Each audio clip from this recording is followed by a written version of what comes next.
Baik, Assalamualaikum warahmatullahi wabarakatuh. Saya Daniel Dwi Purwoko dari kelas PAI Putra.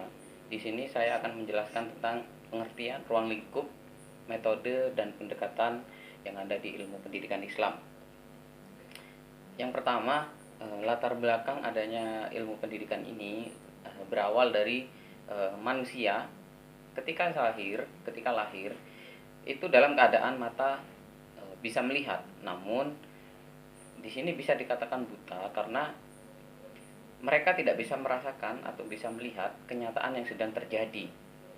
Seperti itu. Maka di sini perlunya ilmu pendidikan dengan pola dan sistem pendidikan yang berbeda-beda untuk menangani kasus yang berbeda-beda pula, sehingga terbentuklah kurikulum atau cara atau sistem yang bisa mengatasi permasalahan tersebut. Yang akan kita bahas di sini yaitu ada 4 pengertian. Pengertian ilmu pendidikan itu sendiri bisa diartikan secara bahasa dan juga secara teoritis. Secara bahasa, pendidikan yang umum kita gunakan adalah dalam bahasa Arabnya itu tarbiyah, ya, dengan kata kerja raba, itu artinya pendidikan. Sedangkan pengajaran dalam bahasa Arabnya itu adalah taklim, ya, dengan kata kerjanya alama. Pendidikan dan pengajaran dalam bahasa Arab, ya, tarbiyah wa ta'alim, Arabnya itu tarbiyah wa ta'alim, sedangkan pendidikan Islam dalam bahasa Arabnya adalah tarbiyah Islamiyah. Kata kerja raba, mendidik, sudah digunakan pada zaman Nabi Muhammad SAW. Ya, ini seperti yang saya kutip pada bukunya Zaki Hadrajat, yaitu tentang ilmu pendidikan Islam. Yang kedua, secara teoritis. Pendidikan secara teoritis mengandung pengertian memberi makan atau offloading, ya, offloading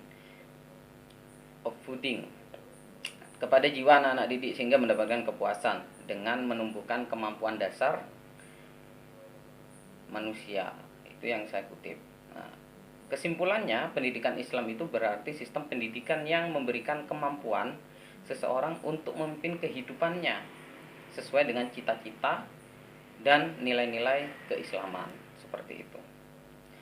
Pendidikan Islam itu sendiri suatu sistem kependidikan yang mencakup seluruh aspek kehidupan yang dibutuhkan oleh hamba Allah, sebagaimana Islam telah menjadikan pedoman bagi seluruh aspek kehidupan manusia baik duniawi maupun ukhrawi. Itu secara pengertian. Sedangkan ruang lingkup perbuatan ruang lingkup ilmu pendidikan Islam itu sendiri ada 9. Yang pertama itu adalah perbuatan mendidik diri sendiri, anak didik, dasar dan tujuan pendidikan Islam. Setelahnya evaluasi pendidikan, alat-alat pendidikan, lingkungan sekitar, pendidikan, materi pendidikan, dan yang terakhir adalah metode pendidikan. Nah, dari semuanya itu, fungsi pendidikan Islam itu adalah sebagai sarana untuk mengembangkan wawasan subjek peserta didik mengenai dirinya sendiri dan alam sekitarnya.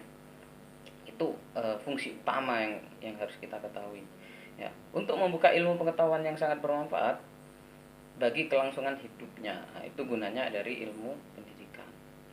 Yang selanjutnya yaitu adalah metode pendidikan Islam. Metode pendidikan Islam sendiri yaitu ada 4. Yang pertama adalah metode ceramah, di mana guru hanya menjelaskan dan murid mendengarkan. Yang kedua ada metode diskusi, di mana guru dan siswa itu aktif bertanya jawab atau berdiskusi. Yang selanjutnya adalah metode tanya jawab atau dialog. Guru bertanya, siswa menjawab, atau guru menjawab dan siswa bertanya. Jadi itu kesimpulan dari ilmu pendidikan Islam itu adalah bimbingannya dilakukan oleh orang dewasa. Itu saja yang bisa saya jelaskan, kurang lebihnya mohon maaf. Assalamualaikum.